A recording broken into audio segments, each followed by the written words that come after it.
Hello dear friend, স্বাগতম জানাচ্ছি নতুন একটি ভিডিওতে। আমি ইস্তিয়াক খান ঝুমন রয়েছে আপনাদের সাথে। আমাদের এই ভিডিওতে এই ধরনের একটি 12 ভোল্টের ড্রিল মেশিন তৈরি করা শিখব, যার সাহায্যে ছোটখাটো বিভিন্ন ধরনের ড্রিলের কাজ অনায়াসে করতে পারবেন। আমাদের এই ড্রিল মেশিনটি তৈরি করতে প্রয়োজন হবে এই ধরনের মিনি ড্রিল চাকের। এই সাহায্যে 0.5 mm থেকে 3 mm পর্যন্ত ড্রিল করা যাবে। তারা সহ বিভিন্ন অনলাইন শপে এই প্রোডাক্টটির দাম 130 টাকা থেকে শুরু করে 150 টাকা দামের মধ্যে পেয়ে যাবেন। চলুন আর দেরি না করে ঝটপট প্যাকেট থেকে ড্রিল চাকগুলো বের করে নেওয়া যাক।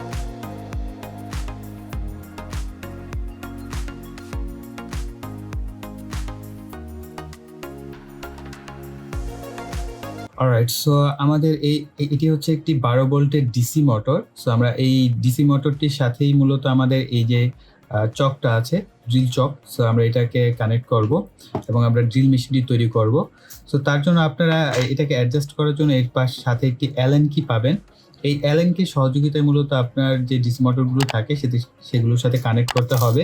সো এই ডিসি মোটরগুলোর আপনার খুব বেশি পাওয়ারফুল হয়ে থাকে না 12 ভোল্টের ডিসি মোটরগুলো, তারপর আপনি ড্রিল করতে পারবেন। সো কি ড্রিল করা যেতে পারে, সো আমরা সেটা প্র্যাকটিক্যালি দেখার পরে ডিসাইড করবো যে আসলে কি ড্রিল করা যাবে, কি করা যাবে না। তবে আপনাদের কাছে যদি একটি 775 এরকম পাওয়ারফুল একটি ডিসি মোটর থাকে, তাহলে কিন্তু আপনি একটি পাওয়ারফুল ড্রিল মেশিন তৈরি করতে পারবেন, যেটা আমরা পরবর্তী ভিডিওতে দেখানোর চেষ্টা করব। সো তার জন্য অবশ্যই আপনারা কমেন্ট সেকশনে লিখবেন যে আসলে 775 যে ডিসি মোটরটি আছে এটি দিয়ে ড্রিল মেশিন তৈরি করা যায় কিনা বা আপনারা চাচ্ছেন কিনা। অলরাইট, সো আমরা এখন জাস্ট এটা একটা স্যাম্পল বা প্রোটোটাইপ করবো, পরবর্তীতে আমরা এটাকে একটা মেশিনে কনভার্ট করব। পরবর্তী একটা ভিডিওর মাধ্যমে সম্পূর্ণ একটা ড্রিল মেশিনে কনভার্ট করে ফেলবো, যেমন আমরা এটার ভিতরে সুইচ দিয়ে কিভাবে করা যায় আমরা সেগুলো পরবর্তীতে করব। সো আমরা আমাদের যে এটার যে রোটর আছে সেই রোটরের সাথে আমরা আমাদের যে এই নবটা আমাদের এটাকে কানেক্ট করতে হবে মূলত। সো আমরা এটাকে কানেক্ট করছি। সো এটা একটু পুরাতন হয়ে গেছে, কেননা ভিডিওর প্রথম অংশ অনেক আগে রেকর্ড করা হয়েছিল এবং পরের অংশ এখনও রেকর্ড করছি রিসেন্ট। সো এই কারণে এটা অনেকদিন হওয়ার কারণে কিছুটা কালার চেঞ্জ হয়ে গেছে। সো এটা মাথায় রাখবেন, এগুলোর কালার চেঞ্জ হয়ে যাবে ধীরে ধীরে। সো আমরা জাস্ট এটাকে ডিসি মোটরের সাথে যতটুকু পসিবল হয় নিচের দিকে এটাকে অ্যাডজাস্ট করব। যতটা নিচে পারা যায় অতটা নিচের দিকে অ্যাডজাস্ট করে নেব। তবে একেবারে লাগিয়ে দিবেন না, একেবারে লেগে গেলে হচ্ছে যে বিষয়টা হয় যে আপনার এটা ঘোরার সময় একটু এখানে বাঁচতে পারে। তো কিছুটা উপর দিকে রাখবেন যাতে প্রপারলি সে ঘুরতে পারে। সো আমরা আগে এটাকে অ্যাডজাস্ট করি, একেবারে নিচের দিকে দিয়ে অ্যাডজাস্ট করে আমরা 12 ভোল্ট সাপ্লাই দিয়ে দেখব যে এটাকে মুভমেন্ট করা বা ঠিকঠাক মতো মুভমেন্ট করতে পারছি কিনা। আর এই দুই পাশের যে এলএনটি দিয়ে টাইট করবেন, এটা চেষ্টা করবেন দুইটা যেন সমান সমান হয়। এতে করে আপনার এটার ভিতরে যখন কিনা আমরা ড্রিলের যে আমরা ইগুলো লাগাবো এগুলোকে, সো তখন এগুলো খুব বেশি কাপাকাপি করবে না। ওকে, আমরা দুইটাকে সমানভাবে এটাকে ঘুরিয়ে জাস্ট কানেক্ট করে নেব।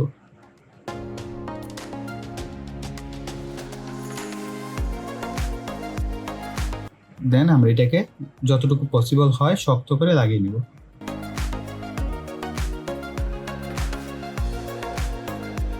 ওকে, সো ফাইনালি এটা লেগে গেছে। সো আমি এখন জাস্ট একবার একটু 12 ভোল্ট সাপ্লাই দিয়ে চেক করে নেব। সো তার জন্য আমি 12 ভোল্টের একটি ব্যাটারি ব্যবহার করছি। এখানে একটা ব্যাপার আছে, আপনার যদি মোটরে লাগানোর পর দেখেন যে ড্রিল প্রপারলি হচ্ছে না, সেই ক্ষেত্রে আপনি যে কাজটা করবেন, মোটরের যে দুইটা প্রান্ত আছে সেই প্রান্তগুলোকে আপনি চেঞ্জ করে দিবেন। এতে করে মোটরটা উল্টো দিকে ঘুরবে, তখন দেখবেন আপনার ড্রিলটা ঠিকঠাক মতো হচ্ছে।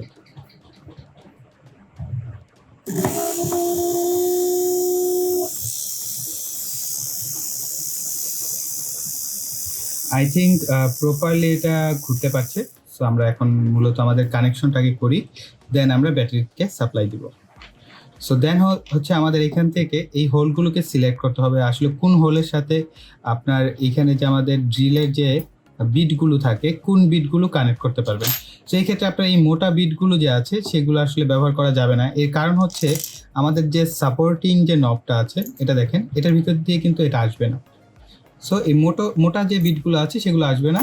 এটাকে আসলে কত সুতা বলে বা কত বলে এটা আমার জানা নেই, তবে এরকম যেগুলো আছে ছোট চিকন টাইপের, এর থেকে চিকনগুলো আপনি ব্যবহার করতে পারবেন। মেবি এটা 1 সুতা বা হাফ সুতা এরকম কিছু বলে।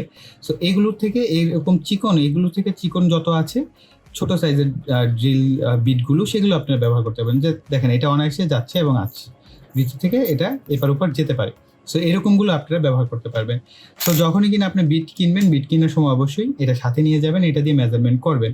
এবং আরেকটা জিনিস হচ্ছে এখানে আপনার দেখতে পাচ্ছেন বিভিন্ন হোলের সাইজ দেওয়া আছে, কত কোনটা কত সেটা কিন্তু আপনারা সেই অনুযায়ী আপনার এখানে কারেকশনগুলো করবেন। সো আমাদের এটার জন্য মেবি এটা দুইটা আমাদের এখানে দেখতে পাচ্ছি মোটামুটি বড় হোল। সো এই দুইটার ভিতর দিয়ে আমাদের পাস করা যায়, এটা দিয়ে পাস হবে না।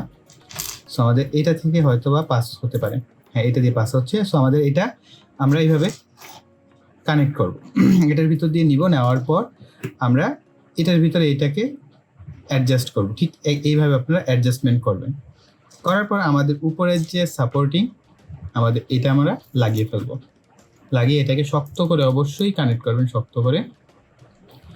সো কানেক্ট করার পর হচ্ছে আমরা এখন কিছু টেস্ট করব। ওকে, সো সবার প্রথমে আমি আপনাদের সাথে পাতলা একটি জাস্ট ভ্যারো বোর্ড দেখাচ্ছি। মূলত ভ্যারো বোর্ড ড্রিল করার জন্য এই ড্রিল মেশিনগুলোকে তৈরি করা হয়েছিল, ভ্যারো বোর্ড বা পিভিসি বোর্ডগুলো। সো আমি জাস্ট এই ভ্যারো বোর্ডটাকে একটু ড্রিল করার ট্রাই করি, দেখি হয় কিনা। সো এখানে একটা বিষয় আপনারা খেয়াল করেন, এটা কিন্তু ভাইব্রেট করছে অনেক। সো ভাইব্রেট করার কারণে আসলে পারফেক্টলি জায়গায় হোল্ড করা যাবে কিনা। সো আমি জাস্ট এখানে টার্গেট করে জাস্ট এই পয়েন্টে আমি চাচ্ছি, এই দুইটার পয়েন্টে আমি একটা হোল্ড করার জন্য, দেখা যাক হোল্ডটা হয় কিনা। সো এই ক্ষেত্রে অবশ্যই একটু সেফটির সাহায্যে কাজ করবেন। সো আমি জাস্ট দেখেন এখানে কাবাকাবি করছে। সো আমি নির্দিষ্ট জায়গাটা আসলে হোল্ড করার জন্য এক্সপার্ট হতে হবে। তো দেখেন খুব সুন্দরভাবে হোল্ড হচ্ছে।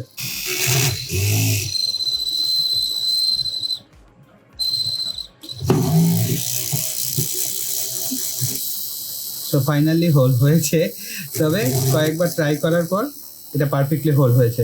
সো আমরা আরেকবার ট্রাই করি। সো এটা একটু মোটামুটি শক্তই হয় ভ্যারোবোর্ডগুলো। তো আমি আরেকবার ট্রাই করছি।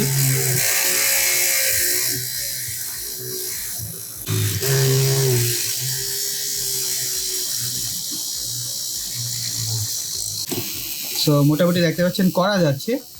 অনেকে আমি টিউটোরিয়ালে দেখেছি খুব পারফেক্টলি, খুব স্মুথলি হয়, কিন্তু আমার এতটা স্মুথ হচ্ছে না, কিছুটা ট্রাবল হচ্ছে। আমি আরেকবার দেখাচ্ছি বিষয়টা, তাহলে আপনারা কনসেপ্টটা একটু ক্লিয়ার হবে।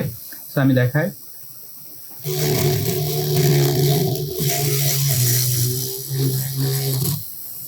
এখানে আপনার প্রেশার দেওয়া যাবে না, ও ওর মতো হোল্ড করে যাবে, জাস্ট একটু সময় নিয়ে নিতে হবে।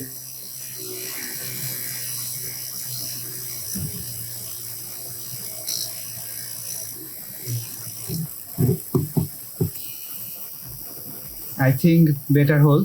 সো আপনারা দেখতে পাচ্ছেন একেবারে লাইভে আমি হোল্ড করে দেখালাম। সো এই ধরনের কাজগুলো তো করতে পারবেন। সো আমি এখন একটু জাস্ট আরেকটু প্রেশার দিব। এটা হচ্ছে আমি 4 mm এর একটি পিভিসি বোর্ড। সো এটাকে আমরা হোল্ড করার ট্রাই করি, দেখি হোল্ড হয় কিনা। ওকে, সো আমরা জাস্ট এটাকে ট্রাই করি।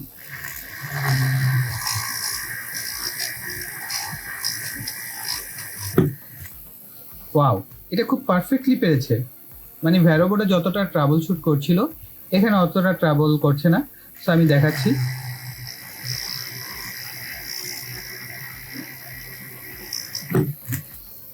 খুব ইজিলি আমি করতে পারছি। আই থিঙ্ক এটা আমার খুব পছন্দ হয়েছে। ওকে, এবার আমরা আরেকটু প্রেশার দেই। আমরা একটা জাস্ট কাঠের একটা টুকরা নিয়েছি, দেখা যাক এটাকে যদি সে হোল্ড করতে পারে তাহলে তো সে সাকসেসফুল। আদারওয়াইজ আপনারা বুঝে যাবেন যে আসলে কতটুকু পরিমাণে করতে পারবে। সেটা একটা কাঠের, একদম কাঠের টুকরা। তো দেখা যাক এটাকে হোল্ড করতে পারে কিনা।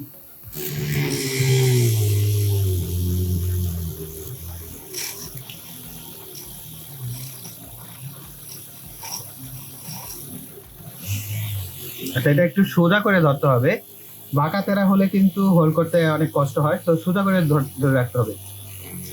দেখা যাক সে পারে কিনা।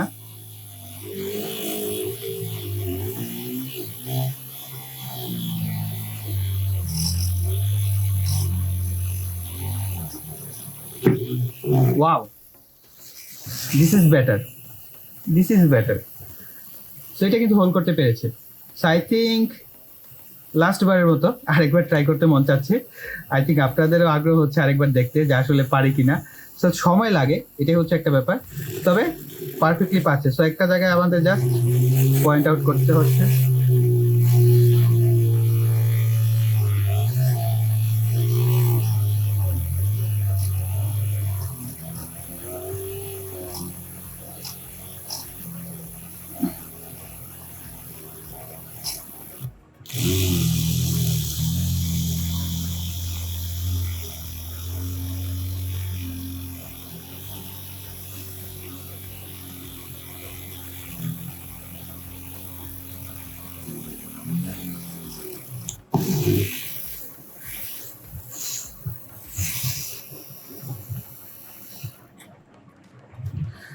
সো আপনারা দেখতেই পারলেন যে আসলে খুব পারফেক্টলি ড্রিল করতে পারছিল।